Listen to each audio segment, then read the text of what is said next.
Foolish, pathetic little thing. So fragile. So breakable.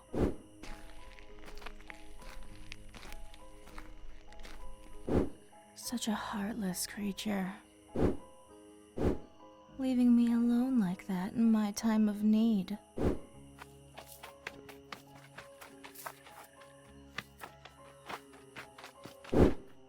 What's the matter, little mouse?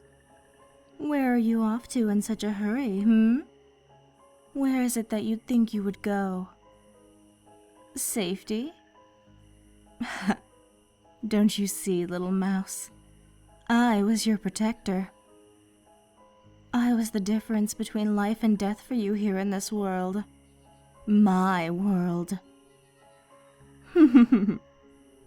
I thought you'd understand. I thought you'd be different, but no. You're a sniveling little coward like the rest of them. All the ones before you. For centuries, I had faith that a human would come along, unlocking the key to ending this vile Esther Lily curse. But I was wrong. So wrong. No, little mouse. Don't you see?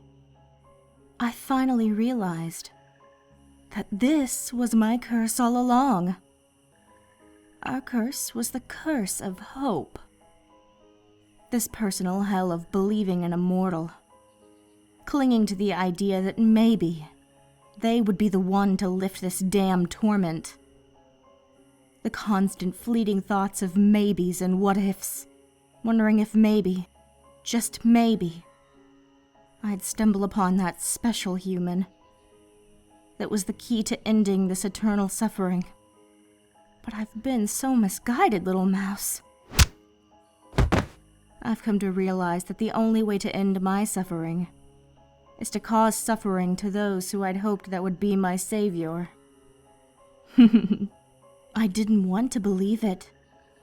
It seemed like such a ghastly concept.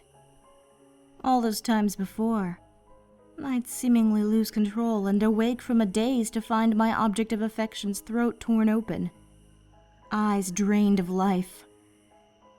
At first, I'd feel the sting of remorse, but...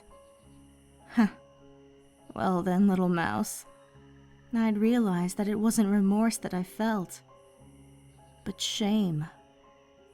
Shame because in that very moment I would feel so alive. As alive as one who does not live as a mortal can feel. I'd taste the blood on my tongue. Sweet.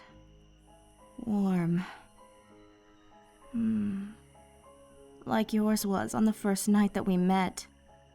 Yes, I'd feel shame. Such shame.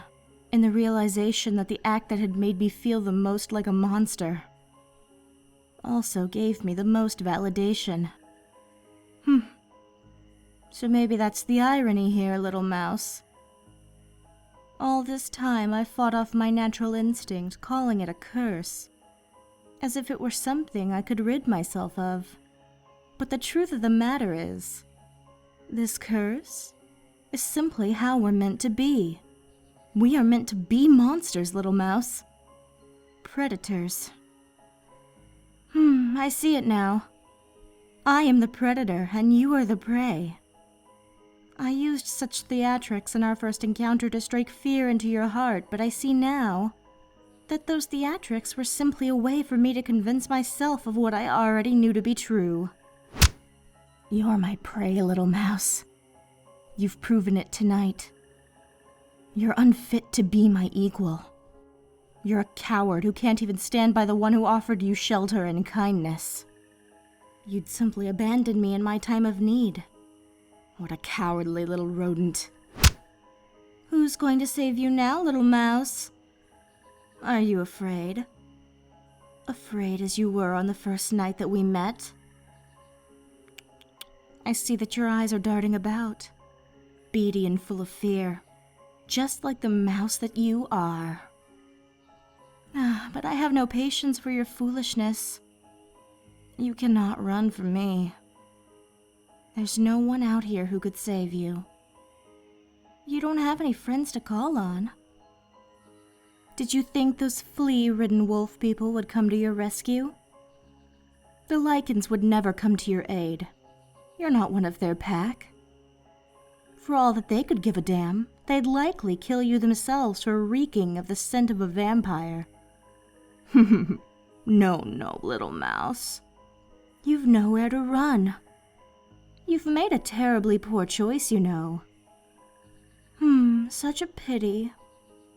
I was so fond of you. I thought quite often of our lives together. Possibly even turning you into an immortal like myself. Do you know how much weight that offer carried, little mouse? I'd have gone as far as to spend not only the remainder of your mortal life with you, but also the eternity to come. Such a shame. What a terrible, wasteful, ungrateful little mouse you are.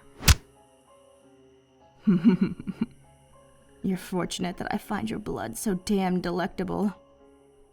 Otherwise, I'd be tempted to drag your demise out as long as your feeble mortal body could stand it, making your death a slow, miserable, painful affair.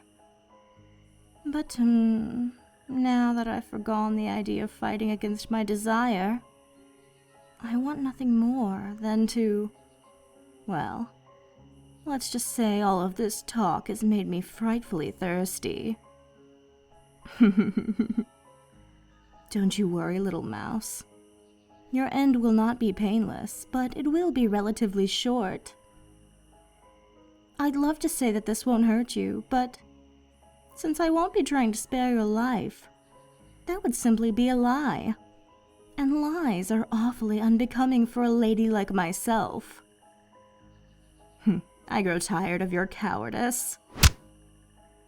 Hush now, little mouse. Pity that you've made this choice.